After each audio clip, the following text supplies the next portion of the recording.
Deputy Clare Daly, question number 3. Thanks, Ceann Comhairle, and I too would like to congratulate you, Minister, on your extra brief. I don't know what the farmers were giving out about. I think you were one of a handful of people who could admirably handle the 2 posts, and I wish you well in that. The question relates to when you really are going to order the cessation of the Defence Forces engaging in contracts with companies that have been involved in or profited from illegal Israeli settlements, companies which have been involved in the violation of international law, particularly those like the Elbit Systems company, where the Defence Forces have purchased millions of euros worth of ground surveillance equipment. Minister, 2 minutes. Thank you.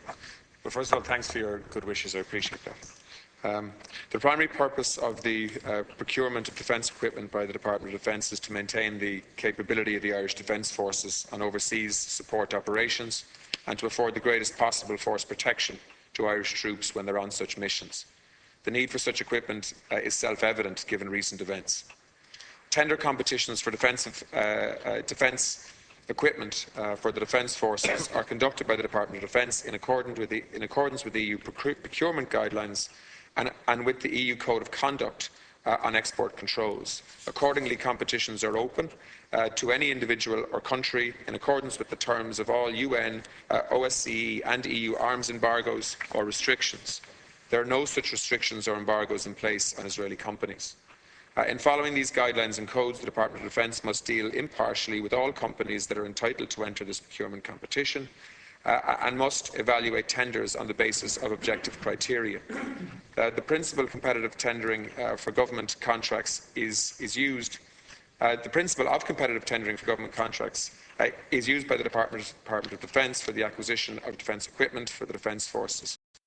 Those procedures is the requirement to allow fair competition between suppliers through the submission of tenders following advertising of the tender competition, usually on e-tenders, in line with the EU directives and on the procurement of defence and security equipment. A small number of Israeli companies have won orders for defensive equipment in recent years as a result of tender competitions. This is not a new development.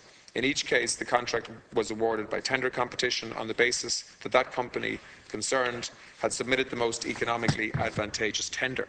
The matter of barring Israeli companies from entering tender competitions for the provision of military goods would be akin to Ireland unilaterally placing an embargo on such goods from Israel, as this raises serious implications for Irish foreign policy, which is, to be honest with you, outside of my remit.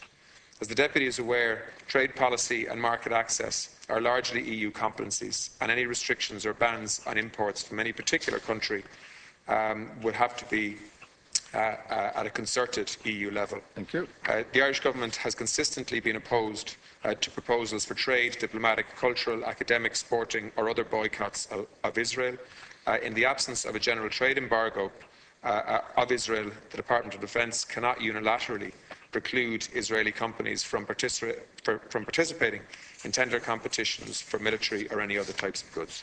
Thank you. Deputy Daly, 1 minute. Thanks. Yeah, I have to say that it really isn't good enough, Minister. This demand is part of a Trócaire campaign, not exactly the most radical organisation, to intensify efforts to discourage countries from trading or investing with those who have connections with the illegal Israeli settlements. And that campaign was initiated prior to the summer slaughter of the people of Gaza, the particular targeting of children and so on. And while it is the case that EU procurement practices must be followed in such contracts, the reality is that the EU and the UN and the International Court of Justice has on numerous occasions condemned illegal Israeli settlements, and in fact other countries have shown very positive examples of what could be done. Now, the Norwegian Ministry of Finance excluded this company that your Defence Forces are currently trading with, Elbit Systems Limited, from their government pension funds on the grounds of the serious violations of ethical norms that this company had been involved in by having hardware on the wall in Gaza, in the West Bank, and supplying armoury to the Israeli Defence Forces. You can do more. I'd advise you to look at the Trócaire campaign and see how you can play a proactive role in this very important human rights issue. Minister.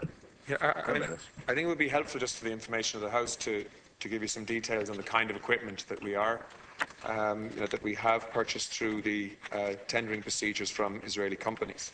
Because the vast majority of it is not offensive weaponry.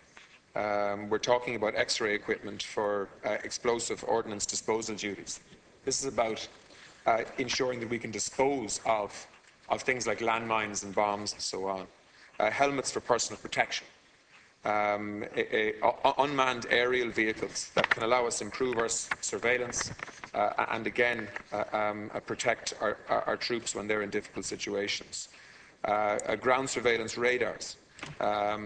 So the vast majority of spend, there's a small amount of spend also on small arms ammunition, but the vast majority over the last 10 years or so has been about equipment that makes it safer for our troops to operate in very difficult circumstances. But I take the principle that you're making, Deputy, but I still think that, and I remember having many conversations. Let you back in, Minister. Yeah, okay. I think you deliberately didn't answer the question. The question wasn't about the merits of what you were spending. It was about the very fact that you're spending taxpayers' money with a company that's involved in illegal activity in Israel. And most Irish people were appalled over the summer at the slaughter of innocent people there. It's not just this military company, although they are involved in the West Bank wall. They're involved in supplying the same unmanned aerial surveillance to the Israeli Defence Forces, which were undoubtedly used in recent combat against civilians. And the issue that Trócaire and other organisations are putting, not just in relation to defence, but in relation to Cement Roadstone, Veolia, SodaStream, and all of these companies who are profiting from there, that the only way to deal with them is to hit them in their pockets. And if you're concerned about the slaughter that's going on there, we should take a lead in that as a neutral country and say we are not going to trade with these companies while they're engaged in such